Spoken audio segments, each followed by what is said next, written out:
Hello everyone. Today I'm going to teach you how to do natural logarithms.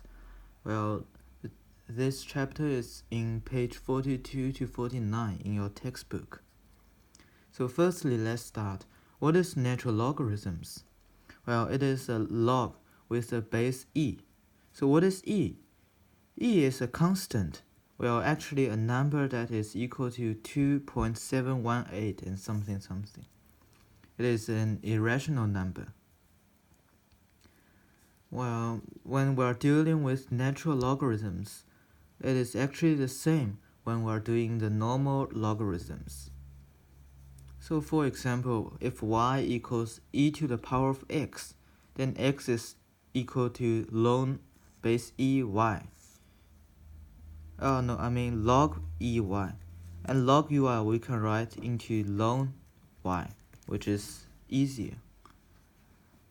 So when you are seeing something like ln x, it is same as log base ex. They are the same thing, but just for easier to write. Now let's do a question. For example, e to the power of 3x equals 7, and let's solve for x. Well, think e as a normal number, such as like a or b or... So then let's add log on both sides first, which becomes log e base e to the power and then e to the power of 3x equals to log base e 7. And let's write log e as ln 7. And then this we learned on last lesson that this is equal to 3x by the formula. And so which means 3x is equal to ln 7 and x is equal to ln 7 over 3. And we solved the problem. Now, if the question specifies that we need to round this to 2 dp or 3 dp, you should do it.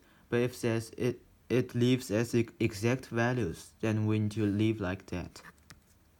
Okay, that is the part of how to do natural logarithms equations, and you can find more questions on your textbook. Now let's do a new topic, which is converting from a log equation to a simple linear equation, y equals mx plus c. Well, this seems to be quite unbelievable, right? Because these two are very unsimilar. Well, actually, when you consider like that, you will understand it. So like here, it's our normal graphs is y against x. However, y and x are all variables, which means it can equals to anything.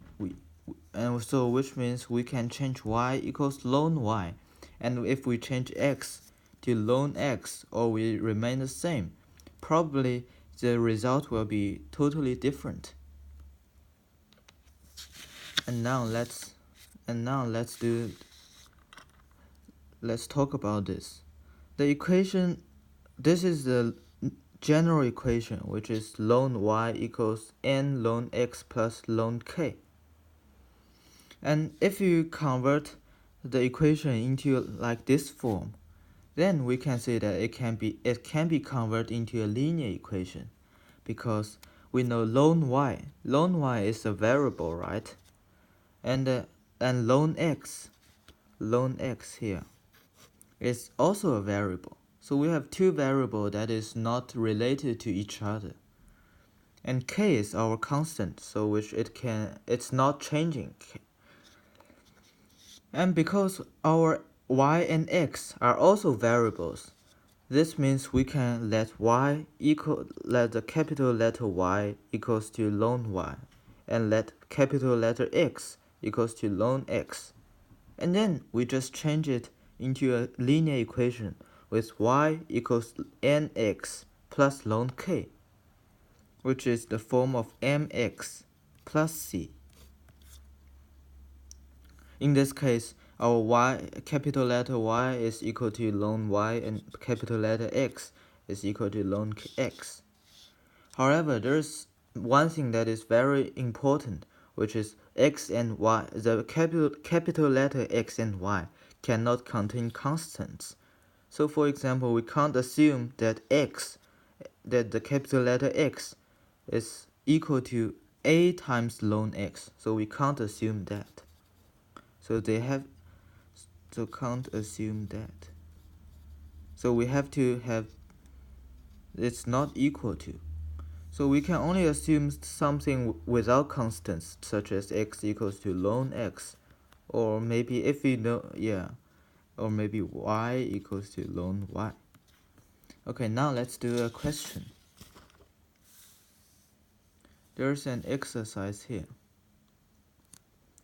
which is convert a equals e to the power of x plus by into linear equations, and a and b are constants.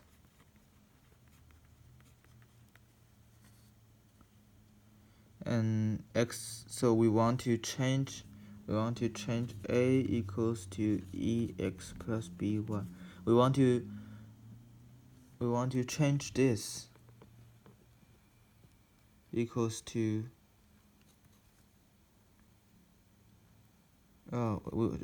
into something like y equals mx plus c.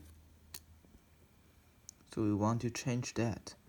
So how do we change? Well, firstly, let's add a ln sign on both sides, which is ln a equals ln ex plus by. And we know that ln is equal to log base e to the power of ex plus by, which means this equals to x plus by. So now we have ln a equals x plus by, and we rearrange the equation becomes by equals to ln a minus x, and y equals to negative x plus ln a over b, and which is negative 1 over b x plus ln a over b, and that is the form of mx plus c, which is m equals to negative 1 over b, and c is equal to ln a over b. And we solved this problem. So if you want some more questions, you can find it on textbook about page 47, I assume, like around page 47. Yeah, so that is all for the logarithm part, and today I'm going to start to teach you how to do trigonometry problems. Yeah, thank you for watching.